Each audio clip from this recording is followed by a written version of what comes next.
আমরা চাই না রাস্তায় নামতে, আমরা চাই সরকারের বিবেচনা করি, সরকার নোয়াখালীর বিভাগ দিবে। কারণ আমাদের কাঁধে কাঁধ রাই সারা বিশ্বের মধ্যে কিন্তু ব্যাগ একত্রিত হয়ে গেছে সমস্ত নোয়াখালী। আয় তো এতক্ষণ কইলাম আর কিয়া কইতাম যোগ্যতা ধনী বাংলাদেশের সবচেয়ে ধনী জেলার মধ্যে নোয়াখালী জেলা 1 নম্বরে আছে। তারপর তো কইলামই 1 কোটির উপরে মানুষ আছে নোয়াখালীর মধ্যে, ফেনী লক্ষ্মীপুর নোয়াখালী জেলায়। তার আর কি আছেন, এটা চার বড় কি হইতে পারে?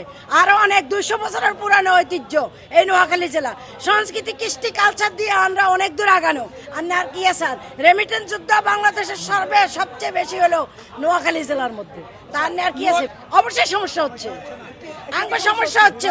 যেমন আমাদের নিজম দ্বীপ, তারপরে আপনার আমাদের ক্যান্টনমেন্টের প্রয়োজন, আঙ্গ বিমানবন্দরের প্রয়োজন, আঙ্গ নোয়াখালী মেডিকেল কলেজ প্রয়োজন, আঙ্গ আরো বিশ্ববিদ্যালয়ের প্রয়োজন, আঙ্গ অনেক কিছু প্রয়োজন।